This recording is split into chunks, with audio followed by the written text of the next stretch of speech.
বিসমিল্লাহির রহমানির রহিম। আসসালামু আলাইকুম। সবাইকে স্কিলশেয়ার বাংলাদেশ ইউটিউব চ্যানেলের পক্ষ থেকে স্বাগত জানাচ্ছি। আজকের এই ভিডিওতে আমরা গত ভিডিওতে আইএমডি ট্যাগ এবং অ্যাঙ্কার ট্যাগ সম্পর্কে জেনেছিলাম, অর্থাৎ আমরা কীভাবে কোনো ওয়েবসাইটে ছবি প্রদর্শন করব বা ছবি নিয়ে আসবো এবং কীভাবে লিঙ্ক তৈরি করবো সেটা সম্পর্কে আমরা জেনেছিলাম।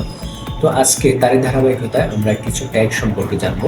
তো আপনারা যদি বিস্তারিত জানতে চান তাহলে ভিডিওটি সম্পূর্ণ দেখুন, এবং আপনার কাছে যদি ভিডিওটি হেল্পফুল মনে হয় এবং আপনি যদি পরবর্তী HTML সব কিছু শিখতে চান তাহলে আমাদের ভিডিওটিতে একটা লাইক দিয়ে আমাদের চ্যানেলটা সাবস্ক্রাইব করে বেল আইকনটা বাজিয়ে দিবেন, যাতে করে আপনি আমাদের পরবর্তী আপডেট পেতে পারেন। তো চলুন শুরু করা যাক আজকের ভিডিওটা। আজকের ভিডিওতে আমরা যে জিনিসগুলি শিখবো সেটা হচ্ছে, প্রথমত আমরা শিখবো হচ্ছে প্যারাগ্রাফ।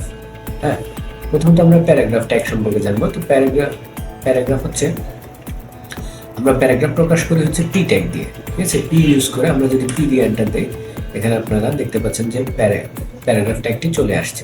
তো এখানে আমরা যাই লিখবো সেটা আমাদের ওয়েবসাইটে প্যারাগ্রাফ আকারে শো হবে। তো ফর এক্সাম্পল, আমরা অনেক সময় ওয়েবসাইট তৈরি করতে গেলে এই যে এখন আমি কি লিখবো আমি আসলে খুঁজে পাচ্ছি না, তো আমি কিছু ডামি টেক্সট লিখে দিতে পারি। তো সেটার জন্য আসলে আমাদের ভিএস কোড আমাদেরকে কিছু ডামি টেক্সট অটো জেনারেট করে দেয়, আমরা সেটা দিতে পারি। সেটা সবাই ইন্টারন্যাশনালি ইউজ করে। সেটা কি, আমি যদি এখানে লরেন লিখি, ওকে, আমি যদি এখানে চাই যে লরেন 40, আমি 40 লিখে দেন, আমি যদি এন্টার প্রেস করি, দেখুন অটোমেটিক্যালি 40টা ওয়ার্ড এখানে জেনারেট হয়ে গেছে। এখন আমরা যদি আমাদের ওয়েবসাইটটাকে আমি লাইভ সার্ভারে ওপেন করে রেখেছি, আমরা যদি আমাদের ওয়েবসাইটে চলে আসি, এই যে দেখুন অটোমেটিক্যালি কিন্তু আমাদের এটা চলে আসছে এখানে 40টা ওয়ার্ড। আমরা যদি কখনো ওয়েবসাইটে কোনো প্যারাগ্রাফ লিখতে চাই বা কোনো ইনফরমেশন দিতে চাই, সেটা আমরা পি ট্যাগ ইউজ করে দিই। দেন আমি পরবর্তী যে ট্যাগটি সম্পর্কে কথা বলতে চাই সেটা হচ্ছে বোল্ড। আমরা ইউজ করেছি বি ট্যাগ দিয়ে। তো আমি যদি এখানে বি লিখি, দেন আমি যদি এখানে লিখি বি সি, দেন আমি এটাকে বারবার প্রত্যেকবার যত কিছু চেঞ্জ করবেন প্রত্যেকবার কন্ট্রোল এস চেপে সেভ করে নেবেন, অথবা ফাইলে গিয়ে আপনারা এখান থেকে সেভ করতে পারেন। তো আমি কন্ট্রোল এস চেপে সেভ করে নিচ্ছি। সেভ করে নিয়ে আমি যদি ব্রাউজারে আসি, আপনারা দেখতে পাচ্ছেন দিস ইজ বোল্ড চলে আসছে। তো আমরা দিস ইজ বোল্ড দেখতে পাচ্ছি। তো এটা হচ্ছে বোল্ড। এখন এরপরে যেটা আমি দেখতে চাই সেটা হচ্ছে যে ইটালিক। তোরা আমরা যেটা দেখতে চাই সেটা হচ্ছে ইটালিক। ইটালিক এর জন্য আমরা আই ইউজ করব। দেন আই এর মধ্যে আমরা যদি লিখি যে দিস ইজ ইটালিক, আমি যদি এটা লিখে দেন আমি যদি এন্টার প্রেস করি, সেভ করি, এবং সেভ করার পরে আমি যদি ব্রাউজারে আসি, দেখতে পাচ্ছেন দিস ইজ ইটালিক।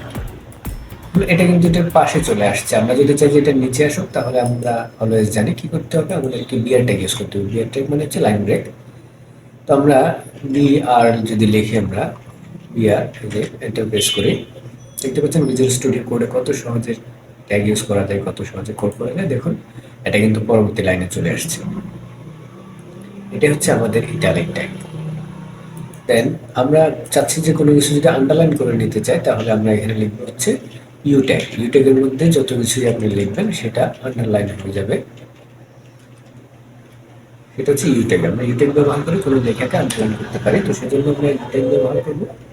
তো ইউটিউবের মধ্যে আপনারা যা কিছু লিখবেন সেটাই আন্ডারলাইন হয়ে যাবে। আমি যদি এখানে লিখি this is underline, control S চেপে সেভ করে নিলাম। এখন আমি যদি ব্রাউজারে যাই, আপনারা দেখতে পাচ্ছেন দিস ইজ আন্ডারলাইন। এগেন এটা কিন্তু এই লাইনে চলে আসছে। আমরা যদি চাই যেটা নিচে চলে আসুক, তাহলে আমাদেরকে কি করতে হবে, একটা লাইন ব্রেক ইউজ করতে হবে, রাইট? তো এখানে জাস্ট একটা বিআর দিয়ে দিতে হবে, যে এখানে আইটেম বিআর দিয়ে দিতে হবে। এটা কিন্তু এখন ইটালিকের পাশে চলে আসছে। আমাদের যেটা করতে হবে, এখানে দেখতে বিআর দিয়ে দেয়, তাহলে আমাদের এটা লাইন ব্রেক হয়ে নিচে চলে আসবে। এটা নিচে চলে আসছে, দিস ইজ আন্ডারলাইন। আন্ডারলাইনে কি হচ্ছে, জাস্ট লেখাটার নিচে একটা লাইন চলে আসছে।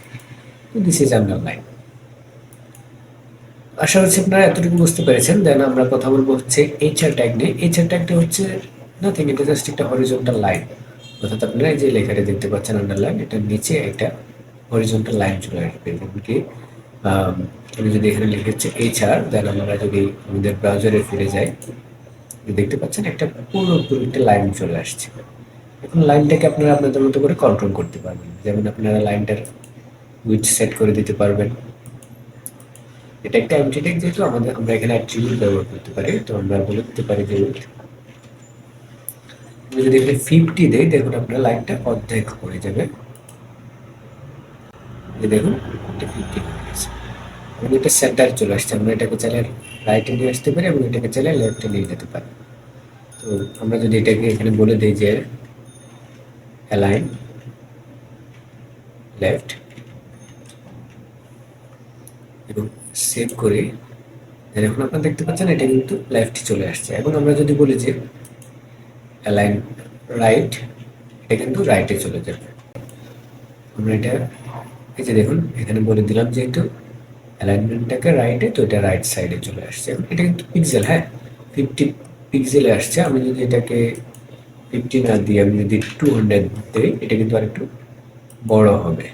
দেখতে পাচ্ছেন এটা একটু বড়। তো এইভাবে আপনারা আপনাদের মতো করে এটা নিজের মতো করে অ্যাডজাস্ট করে নিতে পারবেন আপনার যেমন ইচ্ছে। লেফটে চাইলে লেফটে, রাইটে চাইলে রাইটে চাইলে রাইটে, এবং কোনো কিছু যদি না দেন তাহলে সেটা অটোমেটিক্যালি সেন্টারে শো হবে। আমি যদি এটাকে কেটে দেই, এখন এখানে আসি, দেখুন এটা বাই ডিফল্ট সেন্টারে থাকে।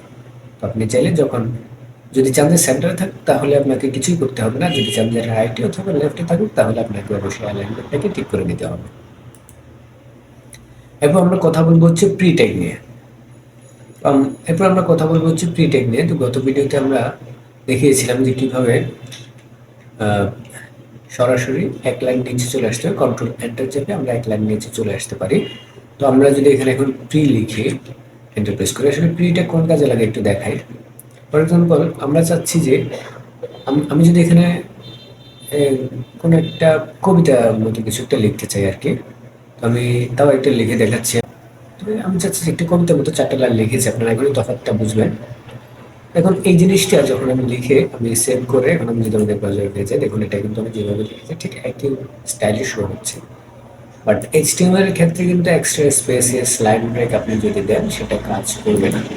সেটা যদি আমি আপনাদেরকে সেম লেখাটাকে আমি কপি করে আহ, এটাকে আমি কপি করে নিলাম। এখন আমি নিচে এসে যদি একটা প্যারাগ্রাফ ট্যাগ নেই এবং প্যারাগ্রাফ ট্যাগের মধ্যে যদি আমি লেখাটাকে দেই,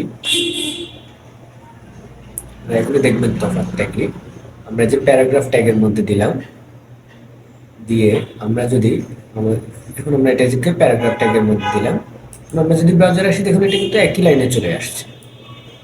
এটা কিন্তু একই লাইনে চলে আসছে, no extra space, count, nothing, কোনো লাইন ব্রেক দিল না, কোনো কিছুই না, যেভাবে দিই না কেন এটা জাস্ট একই লাইনে চলে আসছে। এরকমটাই হয় এইচটিএমএল এর ক্ষেত্রে। বাট আপনি যদি চান যেভাবে লিখতেছেন সেম স্টাইলে শো হোক, তাহলে আপনারা ইউজ করুন হচ্ছে প্রি ট্যাগ ইউজ করলে আমরা যেভাবে চাই লেখাটাকে ওই একইভাবে প্রদর্শন করতে পারবো। তো ধন্যবাদ সবাইকে আজকের ভিডিওটি দেখার জন্য। আগামী ভিডিও দেখার আমন্ত্রণ জানিয়ে এখানেই শেষ করছি।